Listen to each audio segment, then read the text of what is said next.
tentang lebih 100 laporan polis yang dibuat oleh Rafizi Ramli. Ramai yang panik, yang kata kita perlu mengambil tindakan balas.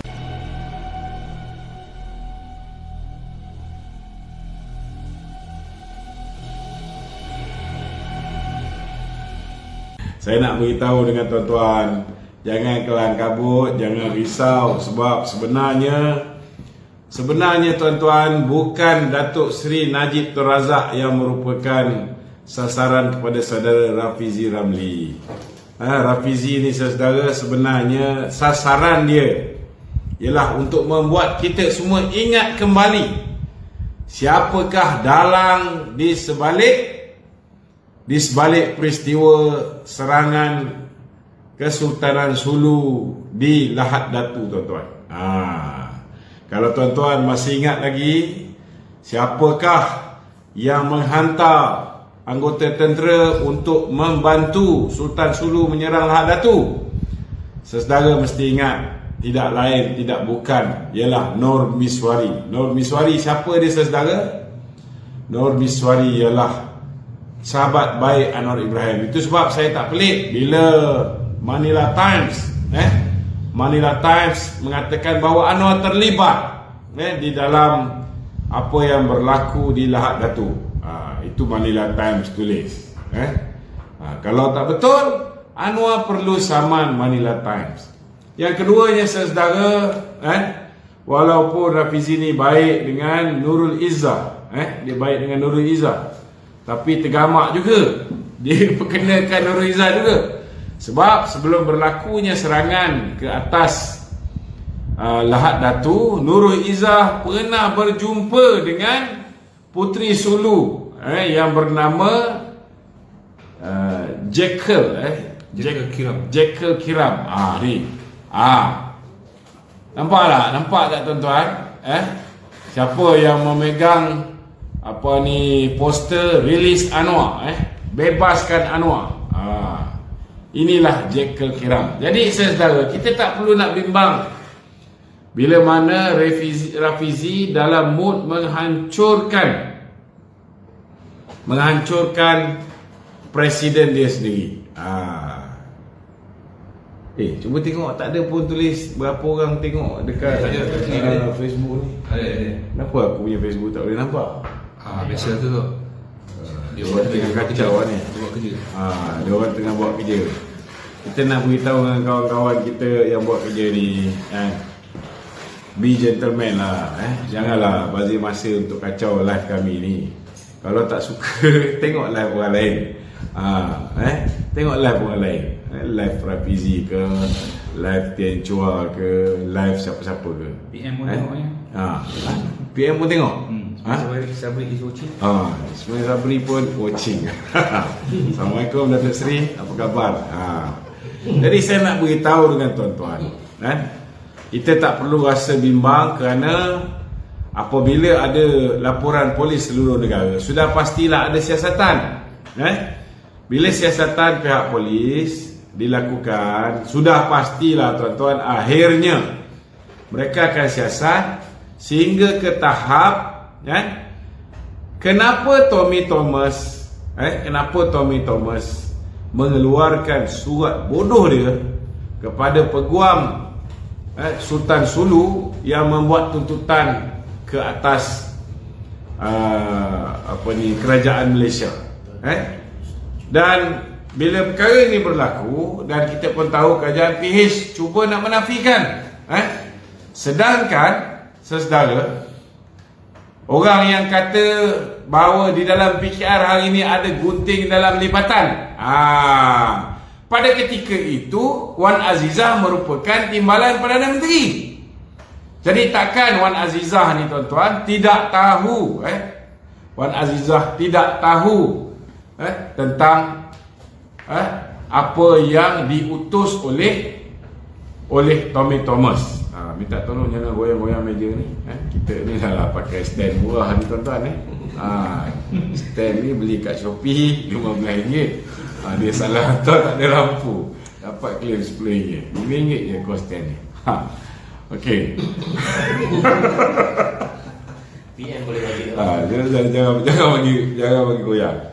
Jadi saudara, apabila Rafizi menggerakkan satu Malaysia, sebenarnya serangan dia ialah ke atas Anwar Ibrahim dan keluarganya. Serangan ke atas Wan Azizah yang merupakan Timbalan Perdana Menteri. Apa yang Wan Azizah buat? Apa yang Wan Azizah buat ketika dia menjadi Timbalan Perdana Menteri? Yang membiarkan Tommy Thomas peguam negara ketika itu. Kalau Wan Azizah tak bersetuju, Tommy Thomas tidak akan menjadi peguam negara. Kalau Anwar Ibrahim tak bersetuju, Tommy Thomas tidak akan menjadi peguam negara. Kalau Rafizi tak bersetuju, tuan-tuan, Rafizi pandai tuan-tuan. Bila dia dah kalahkan kita, dia dah tumbangkan kerajaan Barisan Nasional, dia lari daripada perjuangan. Dengan alasan kononnya saya tidak berminat untuk memegang sebagai jawatan. Pik! Dia tak berminat untuk pegang sebagai jawatan. Rafizi, kau ingat budak-budak kat Malaysia ni semua bodoh kat dia? Dia bukan ahli parlimen tuan-tuan. Sebab ketika itu dia tahu kalau dia bertanding, sebab dia dah dijatuhkan hukuman ketika itu. Kalau dia bertanding, dia sedang berhadapan dengan mahkamah ketika itu. Kalau dia bertanding, dia akan disqualify selepas tu, tuan-tuan. Jadi itu sebab dia tak bertanding. Cuba tuan-tuan bayangkan apa pasal dia nak make a comeback lepas tu. Kalau setakat nak memperjuangkan, nak bersuara, selama hari ini dia bersuara, dia tak perlu menjadi timbalan Presiden PKR, tuan-tuan. Dia tak perlu pun. Kalau dia nak bertanding MT, saya yakin si Capang tu tak akan dapat nombor 1. Dia confirm akan jadi nombor 1. Sebab daripada 20 orang yang menang, 11 orang merupakan MPT yang telah disenaraikan oleh Rafizi, tuan-tuan. Telah disenaraikan oleh Rafizi sebagai calon-calon pilihan dia. Cuma saudara, saya kesian dengan kawan-kawan India ni. Saya simpati dengan masyarakat India. Selama hari ini masyarakat India ni dah sinonim dah dengan perjuangan PKR. Saya masih ingat beberapa orang kawan-kawan lama saya daripada Negeri Sembilan, yang daripada Perak, yang kita tahu mereka ni adalah antara orang-orang yang setia di kalangan masyarakat India. Yang Kedah dulu ada nama Gopala Krishnan, dah kena dah tak ada lah dalam perjuangan tu kan. Itu tak apa. Tetapi dalam pemilihan PKR ni tuan-tuan, walaupun ahli PKR 45% Melayu, 45% 45% Melayu, 45% Chinese, dan ada lebih kurang dalam 10% masyarakat India. Tapi seorang pun tuan-tuan, masyarakat India tak menang jawatan Majlis Pimpinan Tertinggi. Presiden Melayu, Timbalan Presiden Melayu, Naib Presiden. Ada yang Chinese Untuk Hanazek India bukan? Hanazek dia Portugis. Dia benar. Hanazek nombor 10. NDP. Dia calon favourite Rafizi Ramli. Dia benar. Tuan-tuan, masyarakat India seorang pun tak diberikan. Padahal masyarakat India inilah yang paling setia dengan Anwar Ibrahim. Apatah lagi bila Anwar Ibrahim pergi ke Majlis Taipusan tu dengan memakai apa ni semualah apa ni bunga. Tak, dia serban dia tu cantik betul kan. Dengan dia punya gaya sebagai MGR lah, dia dengan lagu Tamil yang dia bawa semua sekali, nampak macam dia dekat betul dengan masyarakat India. Itu yang ramai masyarakat India sayang dengan dia. Apatah lagi bila dia pun selalu, kita tahu bahawa anak India anak saya, anak Cina anak saya. Anak Azmin je dia tak mengaku anak dia kan. Jadi kita ingat dia betul-betul lah sayang dengan masyarakat India. Rupanya seorang pun tuan-tuan calon daripada masyarakat India tak diberikan mandat oleh baik kumpulan Anwar maupun kumpulan Rafizi. Amat menyedihkan. Jadi saya cadangkan kawan-kawan India di dalam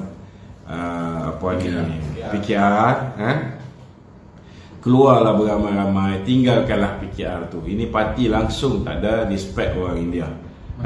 Masuklah MIC. Kalau tak nak MIC boleh masuk Makal Sakti, tak nak Makal Sakti boleh masuk apa? PJP. Macam-macam parti India BN friendly, yang masyarakat India boleh join. Masuk parti apa?